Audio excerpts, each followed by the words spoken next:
Hello, my name's Michael Conneely, and here's what I think is really deep and worthwhile guidance on the nature of the full moon of December the 15th and how we can work with it and handle it. You see, as with November last month, December's energies include a maelstrom of contradictions and chaos, distractions, frustrations, loss of needed focus, loss of certainty. But there are some bright stars among that, particularly the sun's entry into expansive Sagittarius. There are ways for us to deal with and grow through these difficult energies, and I detail the ways I use below.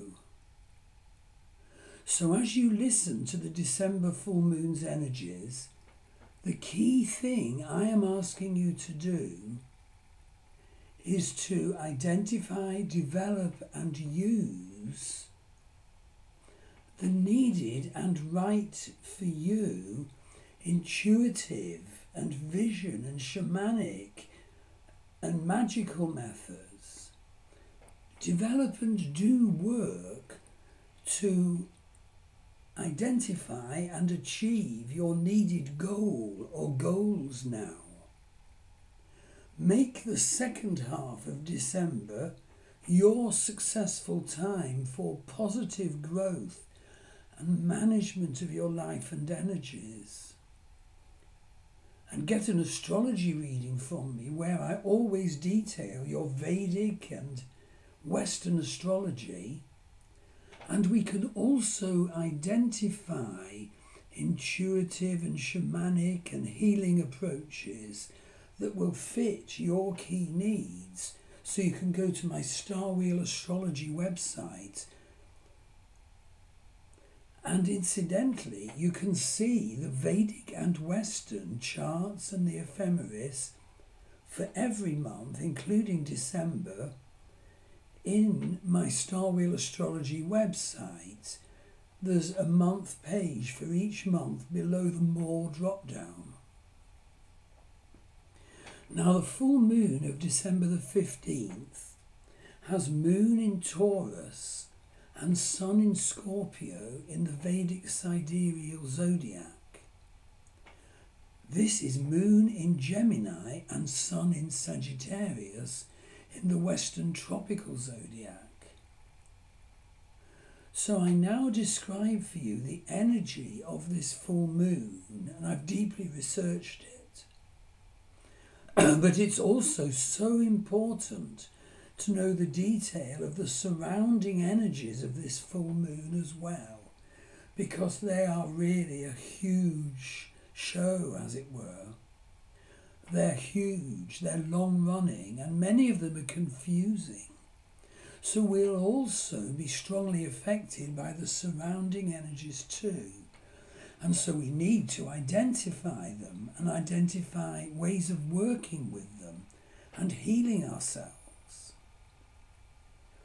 So what's the difference between the Vedic sidereal zodiac and the Western tropical zodiac? Well, they actually describe different dimensions of ourselves.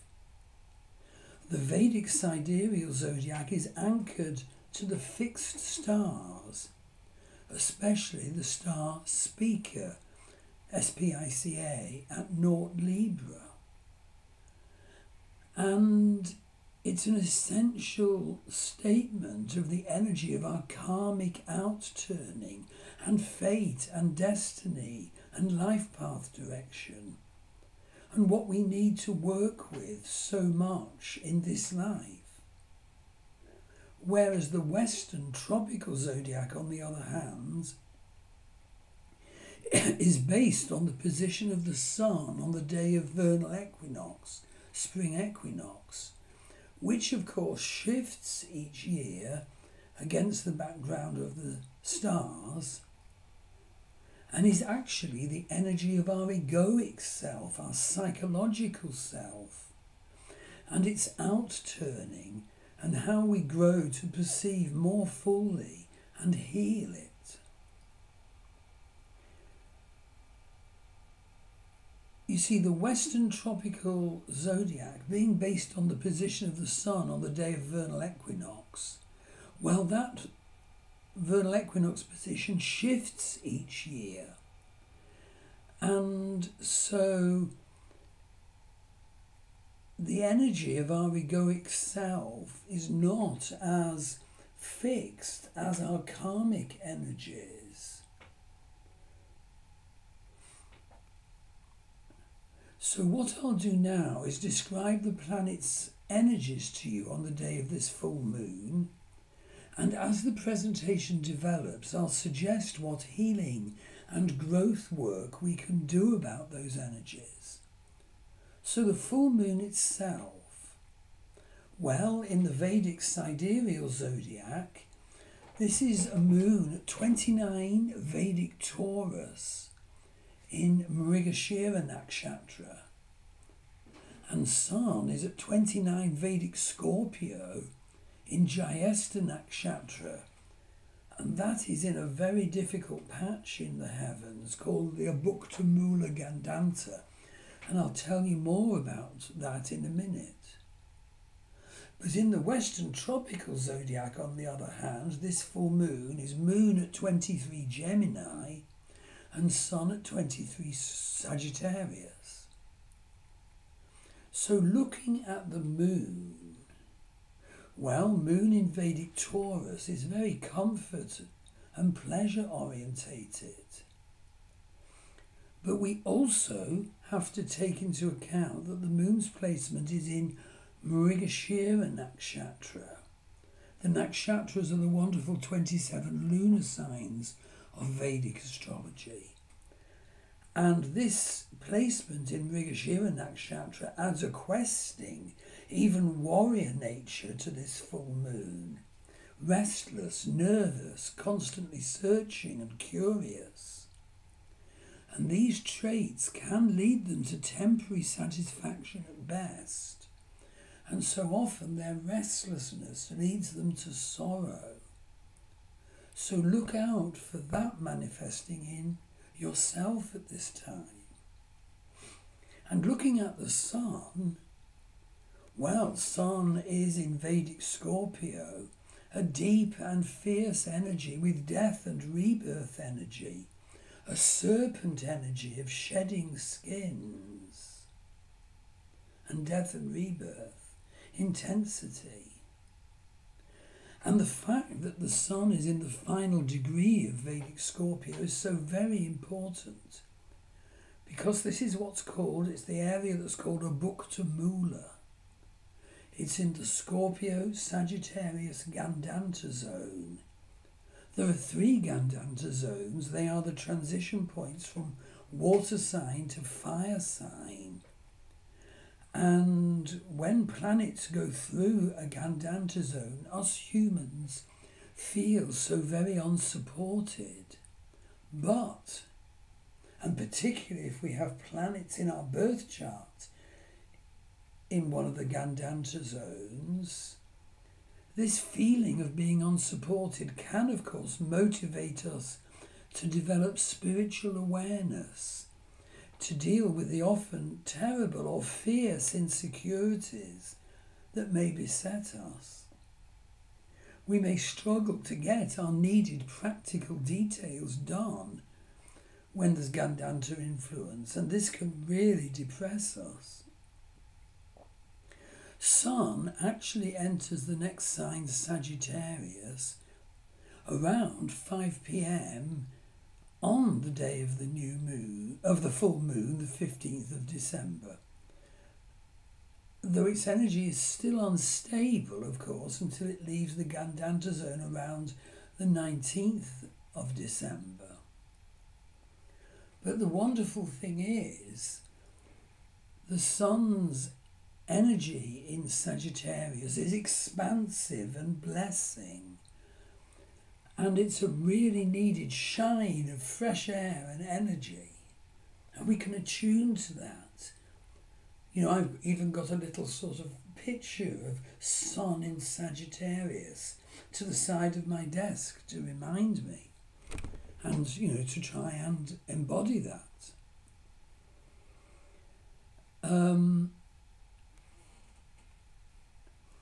Another point is that with the Sun of the full moon being at 29 degrees of its sign, it does carry an energy for brand new beginnings, so look out for that. Let's each of us do work to identify what this brand new beginning might be for you, for me, and foster it and develop it and do intention setting, etc. Indeed, another strong energy detail is that from December the 17th to the 22nd, the Sun will actually be transiting the huge energy of galactic centre. And do note that the Sun is closing on the day of winter solstice on the 21st of December. The shortest day. We'll all be feeling tired as this approaches, but from that day, the length of the day and the height and glory of the Sun increases. I now want to mention the importance of the surrounding energies to this full moon. I'm looking first at Mars. Incidentally, I've got a blog to support this video. It's 7 pages long, it's got wonderful detail. So do have a look at my full moon December the 15th blog post. The address is in the YouTube description below the screen. So Mars is retrograde at 11 Cancer. And it's so important to know that the sign of Vedic Cancer is Mars' sign of debilitation. It can't express itself properly. So we're all overtaken, each of us, by the so long-running energy of Mars' frustration and anger. And this, of course, can overtake our minds.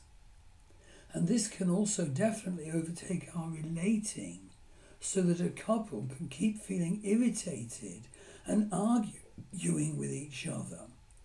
An energy they so need to be honestly aware of and help each other with, not go down the arguing corridor instead. But there is a second huge energy with Mars, and that is Mars' opposition Pluto.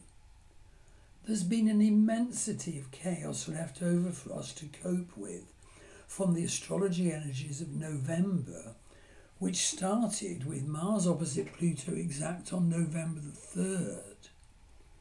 And that had a huge effect on our sense of the stability of our lives and programs and of the countries we live in. And of course it dominated the November new moon of November the 1st.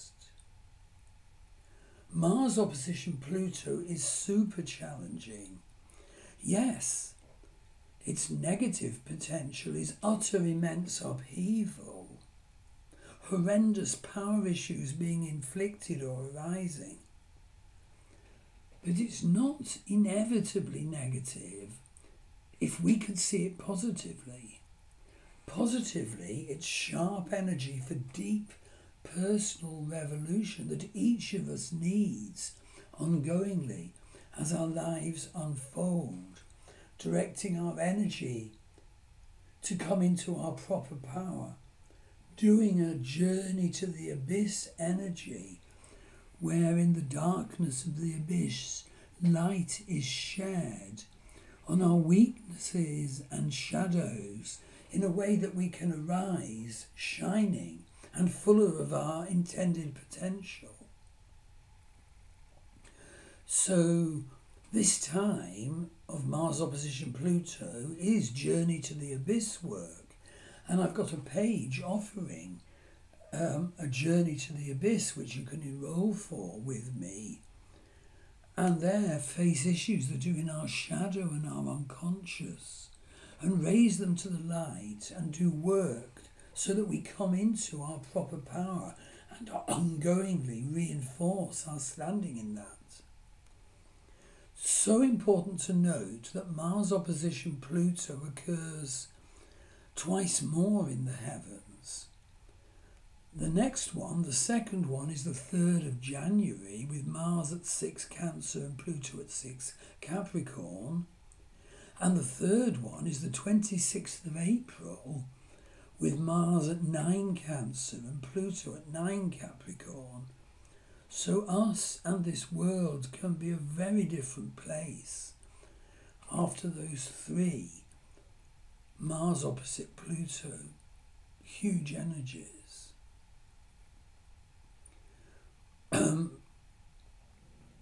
So we absolutely must realise that while Mars is in Cancer, it's his sign of debilitation.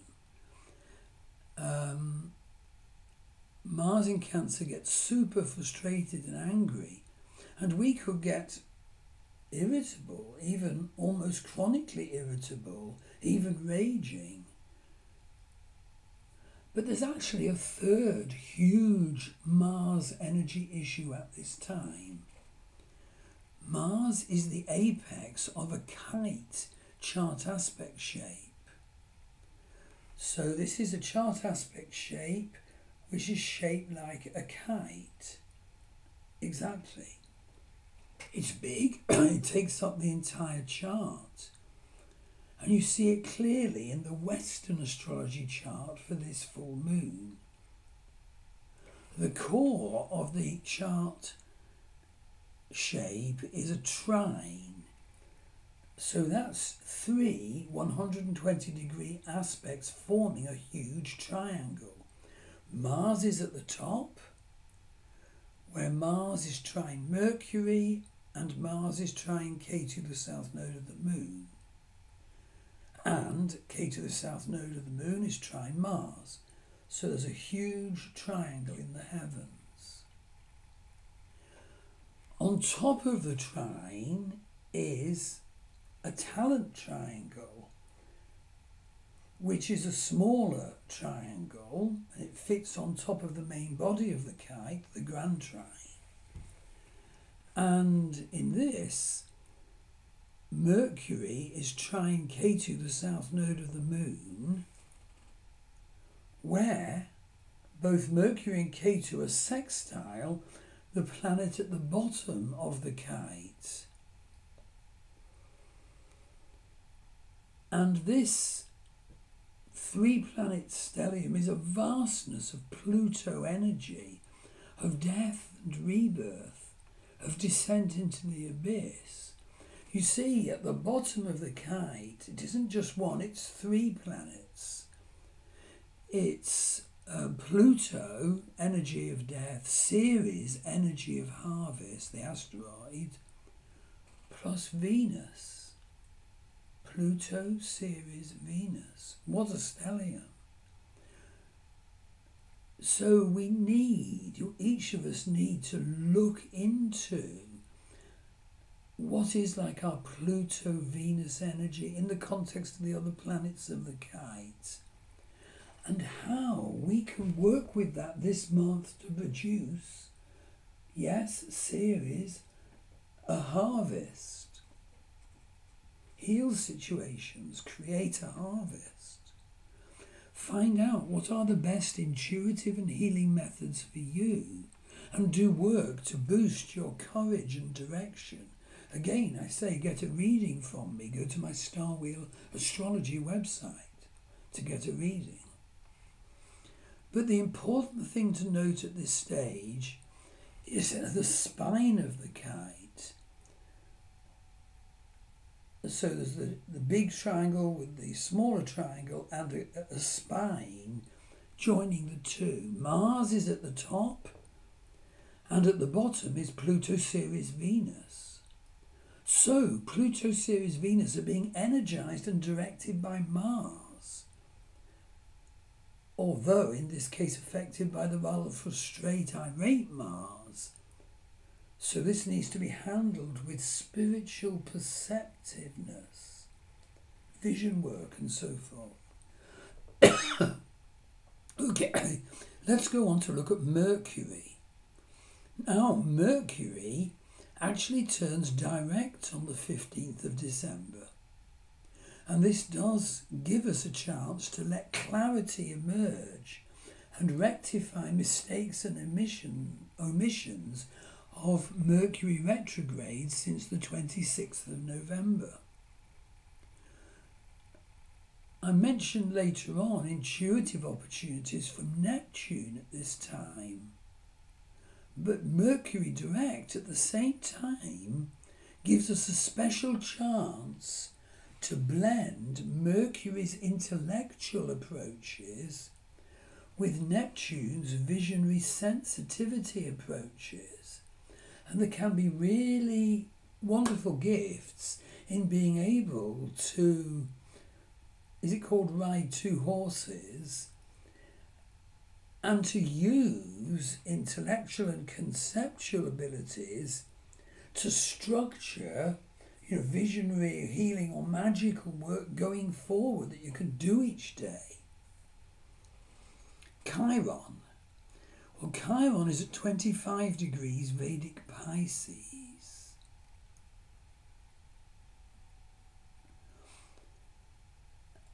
And Chiron is retrograde from July the 26th to December the 29th.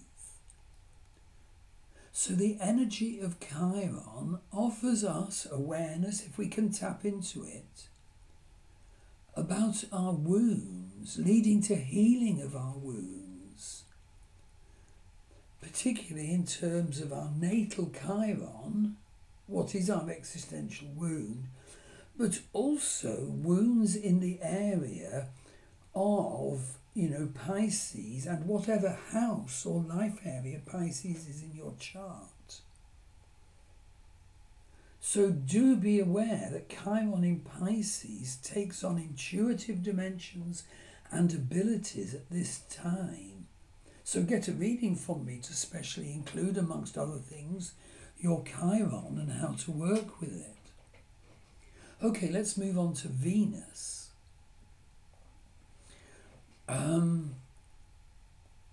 Now, Venus is very practical in December, and it has been very challenged and messed up or ruined. For example, by disagreements when it's been conjuncting Pluto or receiving an opposition from Mars. But by now, Venus is emerging free of these challenges by the time of this full moon. It's a little sort of ocean of beauty for love. But of course, Venus is heading into conjunction with Saturn on the 19th of December, which actually will present certain new challenges and feelings, although it does have some positive sides to it as well. Neptune. Okay, Neptune is in Pisces at 2 degrees 56 Vedic Pisces. And Pisces is an ideal energy setting for intuitive Neptune, obviously. So make sure to use and develop your intuition at this time. I do intuitive work every Friday morning. And I'm so glad of the insights and understandings and motivations and encouragements I get from that. And I can share with you, if you want to book a reading, how you can do that. Now, Neptune is actually T-square this full moon. T-square the sun's, T-square the moon. So actually, Neptune has an especially big energy for us to connect to at this time. Indeed, because it's T-square the sun and the moon, I sincerely say there is a sense that we need to use Neptune abilities to grasp and unify what the sun and the moon of this full moon are offering us. So the Neptune retrograde in this year began on July the 2nd. It ended on December the 7th this month, with Neptune going forward now. So make the effort to develop the sound, visionary, intuitive and shamanic techniques that are right for you. Jupiter. So Jupiter's retrograde at 21 Taurus, and Jupiter is actually conjunct the moon of the full moon at 29 Taurus. So let's be open to that. If we contact Jupiter in terms of his divine identity, us humans can often get that so wrong, but his divine identity brings blessing and enlargement to each of us. Latch into that Jupiter energy.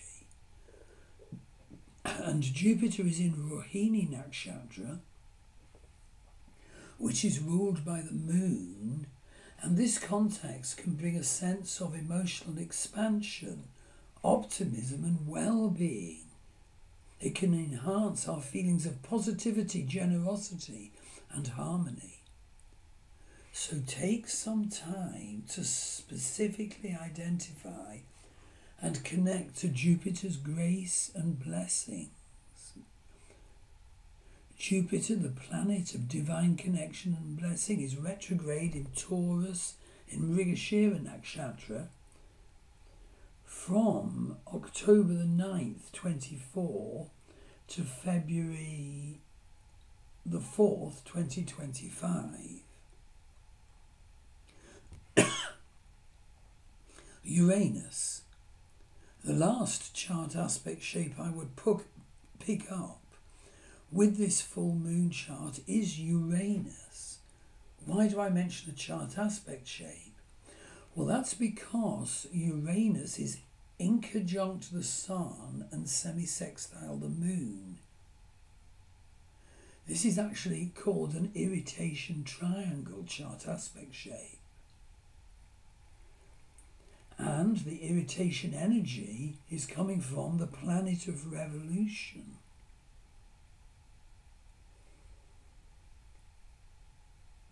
At the psychological level, there could be a lot of irritation and sudden fits of anger for us to manage and convert to the ideal higher manifestation of achieving our needed and proper revolution now. What life area of yours needs proper revolution now? What method will you use to bring in and let flower your revolution that's needed? So Uranus is on a retrograde at the moment until January the 29th, when he turns direct at 29 Aries. So this is quite a brief dropout from the sign of Taurus by Uranus. For example, Uranus was transiting Taurus on the 14th of July, when so importantly Mars energized Uranus to deliver a huge and still running energy of revolution jointly with Jupiter that Mars got over to on the 14th of August. And especially affecting, of course, people with, planets in Scorpio as well as Taurus, because, of course, there was an opposition energy from Taurus to Scorpio. Now, Uranus is in Kritika Nakshatra, which is very fiery with revolutions and ending and beginnings.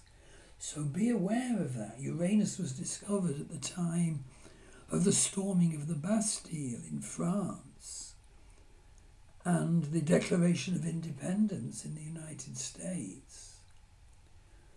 Uranus has already transited over the dreadful fixed star Shares, and it will do so again. Okay, the nodes of the moon. K2 South Node is at 8 Virgo at the time of this full moon. Rahu North Node, always opposite, is at 8 Pisces. Please note, it's very important to see that this Virgo-Pisces axis is the energy axis of the healer, of the intuitive healer. Virgo is healing, Pisces is intuition. It's the 6th, 12th axis.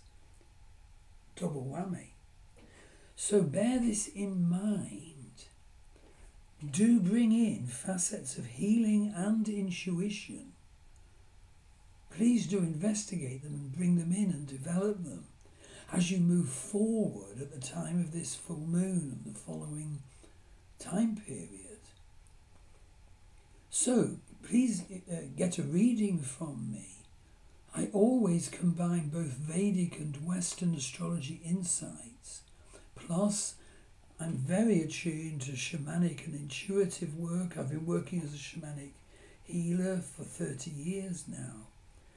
So you can go to my Star Wheel Astrology website, to book your reading, or you can go to my Druid Forest School website, where my shamanic work is detailed. And of course I do courses in both astrology and shamanic work.